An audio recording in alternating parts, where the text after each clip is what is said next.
Hello, welcome back to എൻ്റെ പൊൻ. അപ്പോൾ ഇന്ന് നമ്മൾ ചെയ്യാൻ പോകുന്നത് ഓണമൊക്കെ ആയതുകൊണ്ട് ഒരു അടപ്രഥമൻ ഉണ്ടാക്കാൻ പോവാണ്.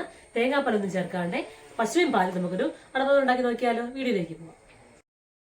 സൂരജിന്റെ പാക്കറ്റ് അട വാങ്ങിച്ചു വെച്ചിട്ടുണ്ട്, 200 ഗ്രാം. ഇത് ഒരു പാക്കറ്റ്. അതുകൊണ്ട് തന്നെ ശർക്കര ഒരു 400 ഗ്രാം എടുത്തു വെച്ചിട്ടുണ്ട്. 200 ഗ്രാം അടയായതുകൊണ്ട് 400 ഗ്രാം ശർക്കര. നമ്മുടെ ആവശ്യത്തിന് കാഷ്യൂ നട്ട്സ്, അത് കൂടുതൽ പോയാലും കുഴപ്പമൊന്നുമില്ല, ഒത്തിരി കുറഞ്ഞു പോകാണ്ടിരിക്കുക. നമ്മുടെ മീഡിയം അളവിന് എടുത്തോടുക. കറുത്ത മുന്തിരി, തേങ്ങ കൊത്തി അരിഞ്ഞത്, പിന്നെ പശുവിൻ പാലാണ് ഞാൻ എടുത്തേക്കുന്നത്, തേങ്ങാപ്പാലല്ല. പശുവിൻ പാൽ നമുക്ക് ഉണ്ടാക്കാം. അപ്പം തേങ്ങ ഒക്കെ പിഴിയാൻ ബുദ്ധിമുട്ടായതുകൊണ്ട് ഞാൻ പശുവിൻ പാൽ എടുത്തു വെച്ചിട്ടുണ്ട്. പിന്നെ എടുത്തു വെച്ചാൽ ചവ്വരിയാണ്. ചവ്വരി കുറച്ച് പാലൊഴിച്ച് ഒന്ന് കുതുക്കാൻ വെച്ചിട്ടുണ്ട്. അപ്പം ഇതും എടുത്തു വെച്ചിട്ടുണ്ട്. ഇത് നമ്മൾ ചേർത്ത് കഴിയുമ്പോൾ നമ്മുടെ പായസം ഒന്ന് കൊഴുത്തു വരും നന്നായിട്ട്. നമുക്ക് ഓരോന്നും എങ്ങനെയാണ് ചെയ്യുന്നതെന്ന് നോക്കാം. ആദ്യം നമുക്ക് ശർക്കര ഒന്ന് പാനിയാക്കി എടുക്കാം. ശർക്കര പാനിയാക്കാനായിട്ട് ഒരു പാത്രത്തിലേക്ക് നമ്മൾ ശർക്കര അടുപ്പത്തേക്ക് വെച്ച് കൊടുക്കുക. അതിനുശേഷം നമ്മൾ അതിലേക്ക് ഒരു 1/2 കപ്പ് വെള്ളം മാത്രം ഒഴിച്ചു കൊടുക്കുക. ഒരുപാട് വെള്ളം ഒഴിച്ചു കൊടുക്കേണ്ട, 1/2 കപ്പ് വെള്ളം ഒഴിച്ചു കൊടുത്താൽ മതി. അല്ലെങ്കിൽ മധുരം ഒത്തിരി പുറകോട്ടായി പോകും. അപ്പോൾ 1/2 കപ്പ് വെള്ളം ഒഴിച്ചു കൊടുത്താൽ ആദ്യം നമുക്കിതൊന്ന് പാനിയാക്കി എടുക്കാം. അതിനുശേഷം ഒരു പാത്രത്തിൽ കുറച്ച് വെള്ളം വെക്കുക. അതിലേക്ക് നമ്മുടെ വാങ്ങിച്ച് വെച്ച അട ഇട്ട് കൊടുക്കുക. നന്നായിട്ട് ഇതൊന്ന് വേവിച്ചെടുക്കുക. അട പാത്രത്തിലിട്ട് വേവിക്കുക. ഞാൻ കുക്കറിലിട്ടല്ല വേവിച്ചേക്കുന്നത്. അപ്പോൾ ഒരു പാത്രത്തിൽ വെള്ളം എടുത്ത് അത് ചൂടായി കഴിയുമ്പോൾ അതിലേക്ക് അടയിട്ട് കൊടുത്ത് അത് നന്നായിട്ടൊന്ന് വേവിച്ചെടുക്കുക. ശർക്കര നന്നായിട്ട് പാനിയായിട്ടുണ്ട്. നമുക്ക് ഈ ഫ്ലെയിമിനെ ഓഫ് ചെയ്യാം. അട നന്നായിട്ട് വെന്ത് വന്നിട്ടുണ്ട്. ഇങ്ങനെ ഒന്ന് എടുത്തിട്ട് നമ്മൾ പ്രസ് ചെയ്ത് നോക്കുക. അപ്പോൾ നന്നായിട്ട് വെന്തു. നമുക്കിതൊന്ന് ഊറ്റിയെടുക്കാം.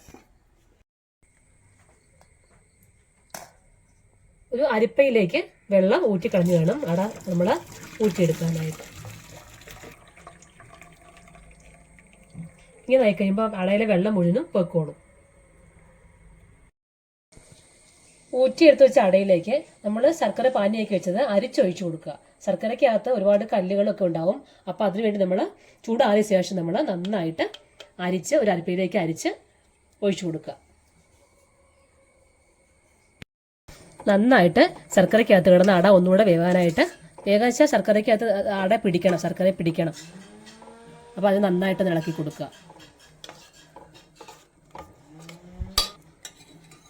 ഈ സമയത്ത് തന്നെ കുറച്ച് നെയ്യ് നമ്മൾ ഈ അടയിലേക്ക് ചേർത്ത് കൊടുക്കുക. ശർക്കര ചേർത്ത് കഴിഞ്ഞാൽ പിന്നെ അട ഒരുപാട് വെന്ത് പോകത്തില്ല. അപ്പോൾ അതിനുവേണ്ടിയാണ് നമ്മൾ ആദ്യം വെള്ളത്തിലിട്ട് അട വേവിച്ചെടുക്കുന്നത്. ഇനി കുറച്ച് സമയം ഒന്ന് ഇളക്കി കൊടുക്കുക. ശർക്കരയിൽ അട പിടിക്കുന്ന സമയം കൊണ്ട് നമുക്ക് ഇതിനാവശ്യമായിട്ടുള്ള തേങ്ങായും കാഷ്യൂനട്ടും ഉണക്കമുന്തിരി ഒന്ന് നെയ്ക്കകത്ത് വറുത്തെടുക്കാം. നെയ്യ് ശേഷം ചൂടായ ശേഷം നമുക്ക് ആദ്യം തേങ്ങ കൊത്തിട്ട് കൊടുക്കാം.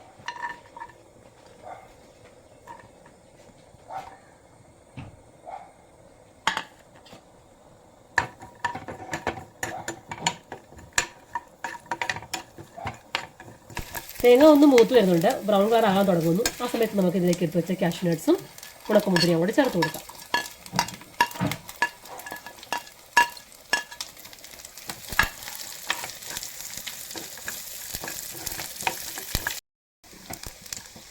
നന്നായിട്ട് ഫ്രൈ ആയിട്ടുണ്ടല്ല, നമുക്ക് അങ്ങോട്ട് മാറ്റി വയ്ക്കാം. ആ സമയം കൊണ്ട് നമ്മുടെ ശർക്കര നമ്മുടെ അടയിലേക്ക് നന്നായിട്ടെല്ലാം പിടിച്ചു വന്നിട്ടുണ്ട്. ഇനി നമുക്ക് ഇതിലേക്ക് പാലൊഴിച്ച് കൊടുക്കാം. ഇനി നമുക്ക് പായസത്തിന് ആവശ്യമായ പാൽ ഒഴിച്ചു കൊടുക്കാം. ഞാൻ പശുവിൻ പാലല്ല, പാക്കറ്റ് പാലാണ് ഉപയോഗിക്കുന്നത്. പാക്കറ്റ് പാലിന് ഏകദേശം ഒരു കൊഴുപ്പുണ്ടാവും. അപ്പം ഒരു പാക്കറ്റ് പാലാണ് എടുത്തേക്കുന്നത്. അതിൽ 1/2 പാക്കറ്റ് പാൽ മാത്രം ഞാനിപ്പോൾ ചേർത്ത് കൊടുക്കുന്നുള്ളൂ. നമുക്ക് കുറുവാണെങ്കിൽ മാത്രം ബാക്കി പാൽ കൂടി ചേർത്ത് കൊടുത്താൽ മതി. പായസം അടപ്രഥമൻ ഒന്ന് കൊഴുത്തിരിക്കണം. അപ്പോൾ അതിനുവേണ്ടി ഞാൻ ചവ്വരി നേരത്തെ രാവിലെ തന്നെ പാലൊഴിച്ച് കുതുക്കാൻ വെച്ചിട്ടുണ്ടായിരുന്നു. അപ്പോൾ അത് ഞാനിതിലേക്ക് നമ്മുടെ പായസത്തിലേക്ക് ചേർത്ത് കൊടുക്കാൻ പോവാണ്. നമ്മുടെ പായസം നന്നായിട്ടൊന്ന് കൊഴുത്ത് വരും. അപ്പോൾ അതിനാണ് നമ്മൾ ചവ്വരി ചേർക്കുന്നത്.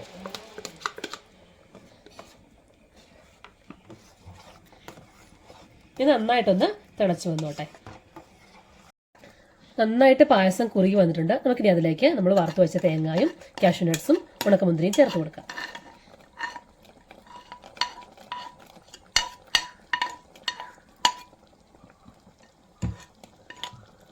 ഇനി ലാസ്റ്റ് നമുക്ക് ചേർക്കാനുള്ളത് ചുക്കും ജീരകവും കൂടി പൊടിച്ചതാണ്. പായസത്തിന് ഏറ്റവും ലാസ്റ്റ് ചേർക്കേണ്ടത് ചുക്കും ജീരകവും കൂടി പൊടിച്ചതാണ്. അതിന് ചേർത്ത് കൊടുക്കാം.